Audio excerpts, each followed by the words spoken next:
rather than rhetoric. Usman Khatun Umar, Aso Television News. Usman Khatun Umar, Aso.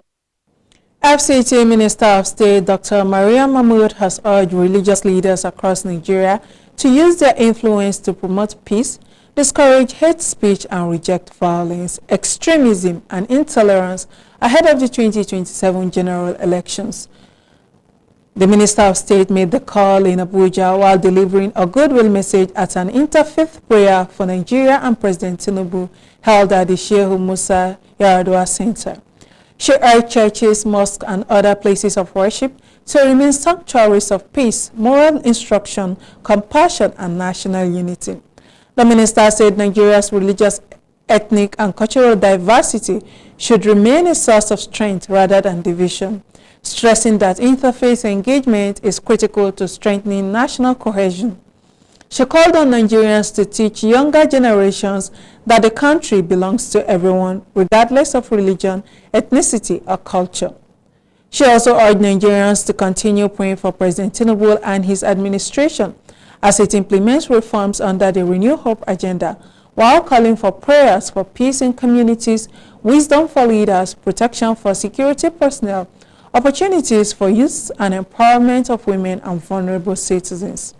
The convener of the program and National President Women Initiative for Family Economy, Ambassador Aisha Abdulkadir Rial, commended religious leaders for their role in promoting peaceful coexistence between Christians and Muslims. She, however, urged them to intensify prayers for President Tinubu and members of his cabinet for the smooth implementation of the Renew Hope agenda. The Gwagwalada Area Council Secretary Mazi Agu Okechukwu Samuel has promised to represent the Igbo community well in his new role as Secretary of Gwagwalada Area Council. Mazi Agu stated this when he received the leadership of the FCT Igbo Community Assembly on a congratulatory visit to his office. Correspondent Abdullahi Mukhtar reports. The FCT Igbo Community Assembly is an umbrella body representing the Indi-Igbo community across the 6 area councils of the FCT. Receiving the visitors, the Gwagwalada Area Council Secretary Mazi Agu Okechukwu Samuel described the Igbos as enterprising people who make wherever they found themselves a second home. He promised to represent his people well and uphold the values of the Igbo community in his new position. Anywhere we are, we make that place our second home. Yes. When you talk of development of FCT, you think of Igbo people. When you think of trades in FCT, you think of Igbo people. When you think of economy generally in FCT, in Nigeria, you think of Igbo people. Mazi Agu reminded his people that to whom much is given, much is expected, adding that by standing his ground and breaking the jinx to appoint him as Council Secretary, Chairman Comrade Kasumu Mohammed Yukwa has demonstrated confidence in the Igbo community. He therefore urged the Igbos to give their full support to the chairman to enable his administration succeed. It took him time, it took him a lot of bullets, let me put it like that, but to the glory of God, he was able to fulfill the promise he made that today an Igbo man will play a major role in his cabinet. Speaking earlier, the FCT chairman of the Igbo Community Assembly, Engineer Charles Onoze, said they were at the Secretary's office to congratulate him on his appointment and to appreciate the chairman, Comrade Kasumu Mohammed Yukwa, for finding one of their own worthy of being appointed Council Secretary. We thank the Honorable Chairman for finding Igbo's son worthy to be made the Secretary of this noble area council. We are so happy. We are so happy. We are here on the inauguration day. We were able to present him something, a big ram. Now we have come to also celebrate our own. So we are so happy, sir. The delegation, which came in large numbers, presented a congratulatory card to Mazi Agu Okechukwu Samuel, followed by a solidarity song rendered in the Igbo dialect in honor of one of their own. Bilahi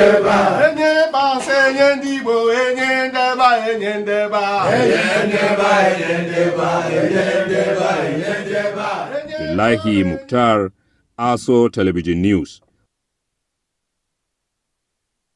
Two People's Democratic Party candidates in Taraba State have formally declared their campaigns for the 2027 National Assembly elections, promising to use legislative representation to attract development, empower constituents, and promote peace. The PDP senatorial candidates for Taraba South, Dr. Jess Adi Ashumate, and the party's House of Representative candidate for Wukari Ibi Federal Constituency Town Planner Mukhtar Usman Galadima made the commitments during a joint press conference. Usman Katun Umar reports.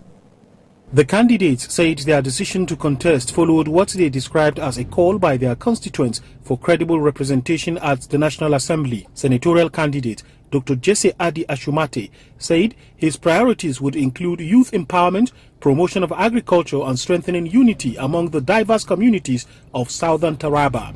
He pledged to sponsor legislation that would attract development to the zone while drawing on his previous experience in government to create opportunities for young people and reduce unemployment.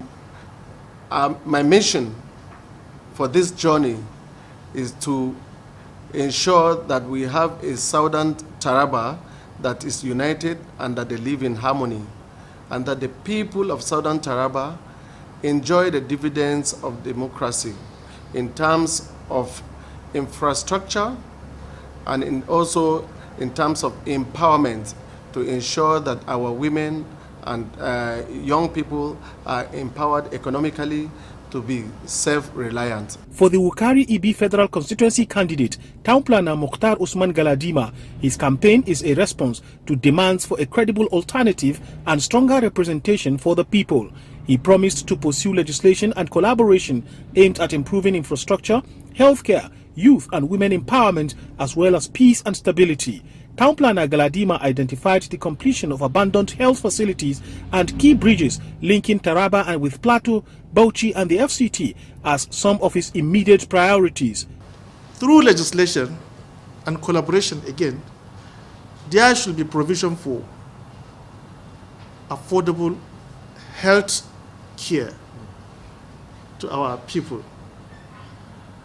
And just like the way he mentioned, our area is being bedeviled with infrastructural deficits. All roads to southern Taraba are in poor condition. Take it from the Plateau State angle is the same thing, from the Nasarawa State angle is the same thing, and from Benue axis. So the vision is how we can improve the living condition of our people. Both candidates also pledged to maintain functional constituency offices and remain accessible to their constituents if elected. Usman Katun Umar, Aso Television News.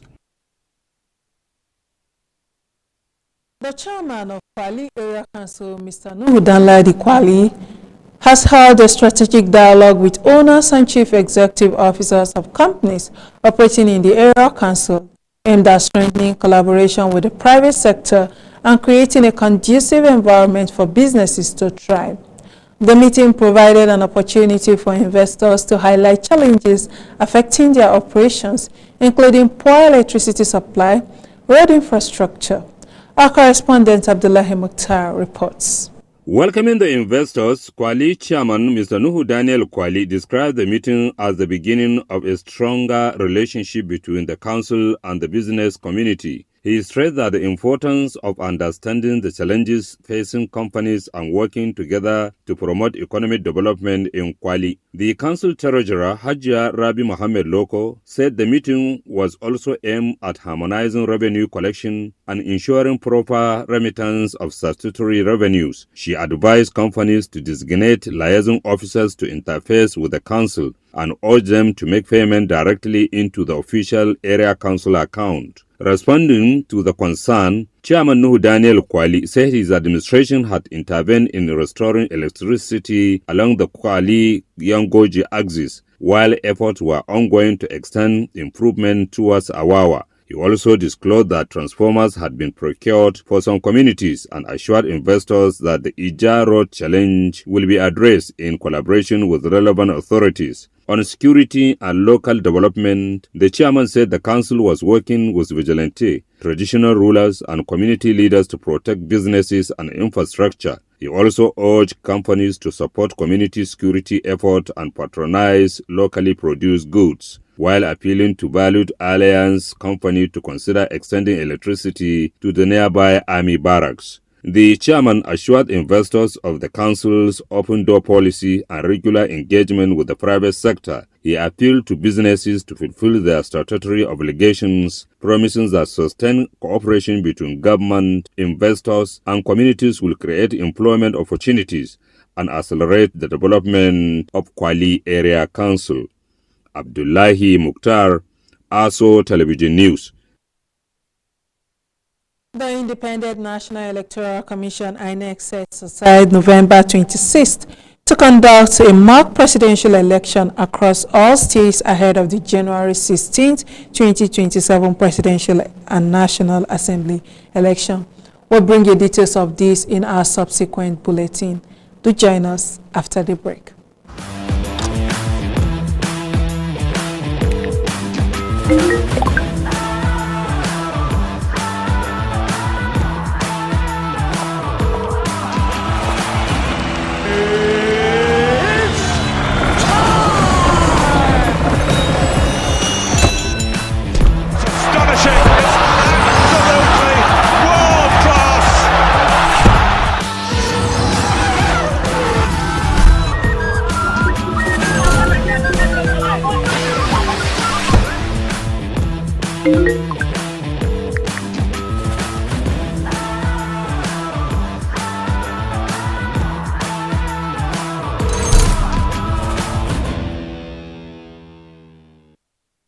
Welcome back. You are watching Aso Briefing.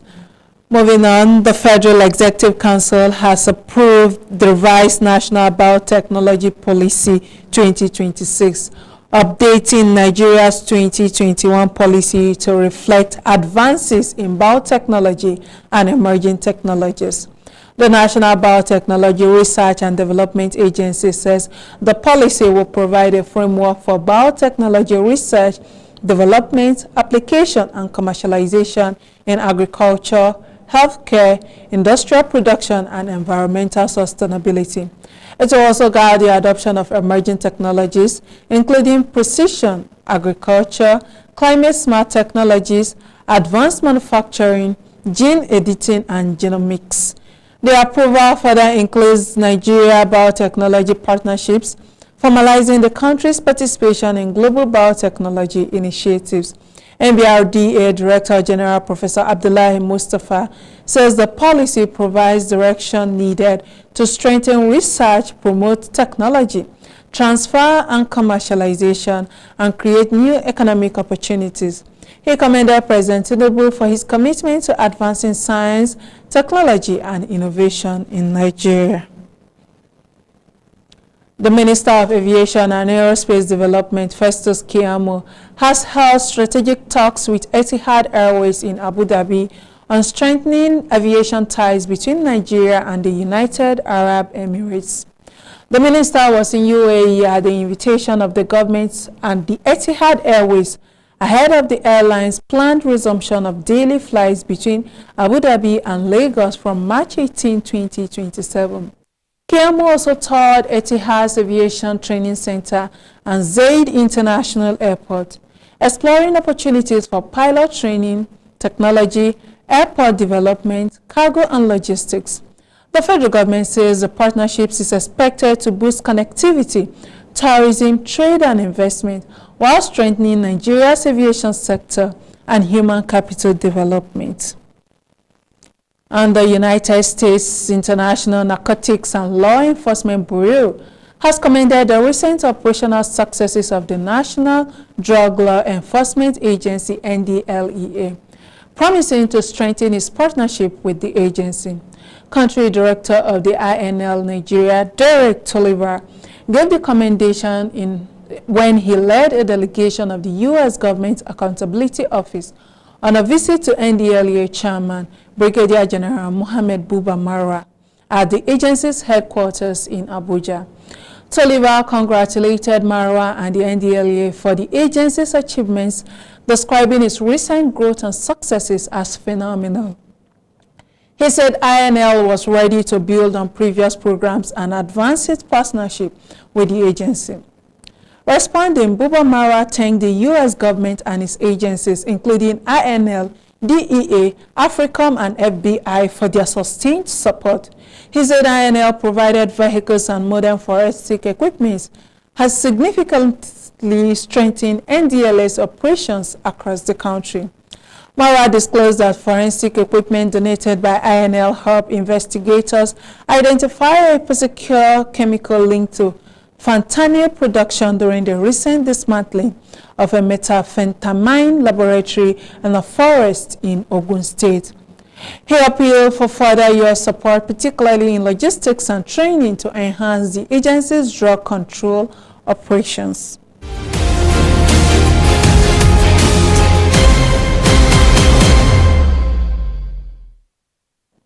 And on business, National Insurance Commission (NICOM) has issued new licenses to additional insurance companies that have been confirmed and verified as compliant with the minimum capital requirements under the Nigerian Insurance Industry Reform Agenda (NIIRA) 2025.